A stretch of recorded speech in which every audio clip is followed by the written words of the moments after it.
ಅಬ್ಬಾ, ಈತನ ಶೋಕಿ ಜೀವನಕ್ಕೆ ಪೊಲೀಸರೇ ಬೆಕ್ಕಸ ಬೆರಗಾಗಿದ್ದಾರೆ. ಐಷಾರಾಮಿ ಬಂಗಲೆ, ನಾಲಿಗೆ ಚಪ್ಪರಿಸಿದಾಗ ಹೀರಲು ವಿದೇಶಿ ಮದ್ಯ, ಜೊತೆಗೆ ಕನ್ಯರೊಂದಿಗೆ ಸುಖದ ಸುಪ್ಪತ್ತಿಗೆ. ಇದೆಲ್ಲ ಆತನ ಸ್ವಂತ ದುಡ್ಡಿಂದ ಮಾಡಿದ್ದಲ್ಲ. ಬದಲಾಗಿ ಐಷಾರಾಮಿ ಸಿರಿವಂತರನ್ನೇ ತನ್ನ ವಂಚನಾ ಜಾಲಕ್ಕೆ ಸಿಲುಕಿಸಿ 100 ಕೋಟಿಗೂ ಅಧಿಕ ಹಣವನ್ನ ದೋಚಿ ಆಗಿರುವಂತಹ ಸಿರಿವಂತಿಕೆ.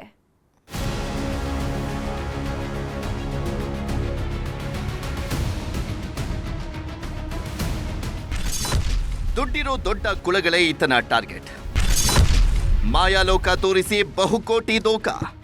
ಮಂಗಳೂರು ಪೊಲೀಸರು ಕೆಡ್ಡಾಗೆ ಬಿದ್ದಿರುವಂತ ಬಹುಕೋಟಿ ವಂಚಕ ರೋಹನ್ ಸಲ್ಡಾನ ಕರ್ಮಕಾಂಡ ಒಂದ ಎರಡ. ಈತನ ಶೋಕಿ ಜೀವನ ಕಂಡು ಪೊಲೀಸರಿಗೆ ಗರ ಬಡಿದಂತಾಗಿದೆ. ತಾನು ಉದ್ಯಮಿ ಅಂತ ಬಿಂಬಿಸಿಕೊಂಡಿದ್ದಂತ ಈ ಖತರ್ನಾಕ್ ಬೇರೆ ರಾಜ್ಯಗಳ ಸಿರಿವಂತರನ್ನೇ ಟಾರ್ಗೆಟ್ ಮಾಡಿ ಗಾಳವನ್ನ ಹಾಕ್ತಾ ಇದ್ದ. ಈತನ ಗಾಳಕ್ಕೆ ಬಿದ್ದ ಉದ್ಯಮಿಗಳಿಗೆ ಜಾಗದ ವ್ಯವಹಾರ, ಸಾಲ ನೀಡುವ ನೆಪದಲ್ಲಿ ನಂಬಿಕೆ ಗಳಿಸ್ತಾ ಇದ್ದ. ಬಳಿಕ ಅವರಿಂದ ಕೋಟಿ ಕೋಟಿ ಹಣವನ್ನ ಪೀಕ್ತಾ ಇದ್ದ. ಮಾಯಾಲೋಕದ ಬಂಗಲೆ, ಫಾರಿನ್ ಡ್ರಿಂಕ್ಸ್, ಐಷಾರಾಮಿ ಮನೆಯಲ್ಲಿ ಕೋಟಿ ಡೀಲಿಂಗ್. ಅಬ್ಬಬ್ಬ, ಕಂಡೂರ ದುಡ್ಡಲ್ಲಿ ಐಷಾರಾಮಿ ಜೀವನ ನಡೆಸೋದು ಅಂದ್ರೆ ಇದೇ ಇರಬೇಕು. ಖತರ್ನಾಕ್ ರೋಹನ್ ಸಲ್ಡಾನ ಹಲವು ನಗರಗಳಲ್ಲಿ ಏಜೆಂಟರ್ಗಳನ್ನ ಇಟ್ಕೊಂಡಿದ್ದ. ಉದ್ಯಮಿಗಳಿಗೆ 100 ಕೋಟಿ ಸಾಲವನ್ನ ಕೇವಲ 3-4% ಬಡ್ಡಿಗೆ ಕೊಡಿಸ್ತೀನಿ ಅಂತ ಹೇಳಿ ಡೀಲ್ ಕುದುರಿಸ್ತಾ ಇದ್ದ. ಇದಕ್ಕಾಗಿನೇ ಮಂಗಳೂರಿನ ಜಪ್ಪಿನ ಮೊಗರಿನ ತಂದೋಳಿಗೆಯಲ್ಲಿ ದುಬಾಯ್ಸ್ ಎಂಬ ಐಷಾರಾಮಿ ಬಂಗ್ಲೆನೂ ಕೂಡ ಕಟ್ಟಿಸಿದ್ದ. ಯಾವುದೇ ಡೀಲ್ ಇದ್ರೂ ಕೂಡ ಇದೇ ಮನೆಯಲ್ಲೇ ಕುದುರಿಸ್ತಾ ಇದ್ದ. ಈ ಭಾಗದಲ್ಲಿ ಆತನ ಮಾತುಕತೆ ಕೂಡ ಆಗ್ತಾ ಇತ್ತು. ಹೊರ ಜಿಲ್ಲೆ ಮತ್ತು ಹೊರ ರಾಜ್ಯಗಳ ಕೋಟಿ ಕುಳಗಳನ್ನು ಇಲ್ಲಿ ಕರೆಸಿ ಇಲ್ಲಿ ಅವರ ಜೊತೆ ಮಾತುಕತೆಯನ್ನು ಮಾಡ್ತಾ ಇದ್ದ. ಪ್ರಥಮ ಹಂತದ ಮಾತುಕತೆ ಬಳಿಕ ಎರಡನೇ ಹಂತದ ಮಾತುಕತೆಯ ಮುನ್ನ ಸ್ಟ್ಯಾಂಪ್ ಡ್ಯೂಟಿಗೆ ಅಂತ ಹೇಳಿ 2 ಕೋಟಿಗೂ ಅಧಿಕ ರೂಪಾಯಿಯನ್ನು ಅವರಿಂದ ಪಡ್ಕೊಳ್ತಾ ಇದ್ದ. ಇನ್ನು ಡೀಲ್ ಒಪ್ಪಿ ಬರುವಂತ ಉದ್ಯಮಿಗಳಿಗೆ ತನ್ನ ಐಷಾರಾಮಿ ಬಂಗಲೆಯಲ್ಲೇ ಭರ್ಜರಿ ಆತಿಥ್ಯವನ್ನ ನೀಡ್ತಾ ಇದ್ದ. ಮನೆಯಲ್ಲೇ ಹೈಫೈ ಬಾರ್, ಬಾಯಿ ಚಪ್ಪರಿಸೋಕೆ ಅಂತಲೇ ವಿದೇಶಿ ಮದ್ಯ, ಮಜಾ ಮಾಡೋಕೆ ಮಲೇಷಿಯನ್ ಗರ್ಲ್ಸ್ ಇಟ್ಕೊಂಡಿದ್ದ. ಇಷ್ಟೇ ಅಲ್ಲದೆ ಮನೆ ಒಳಗೆಲ್ಲ ಫಾರಿನ್ ವಿಸ್ಕಿ, ಗೋಲ್ಡ್ ಕೋಟೆಡ್ ಮೂರ್ತಿಗಳು, ದುಬಾರಿ ಬೆಲೆಯ ಫರ್ನಿಚರ್ ನೋಡಿದ್ರೆ ಎಂತವರಾದ್ರೂ ಬೆರಗಾಗ್ಲೇಬೇಕು.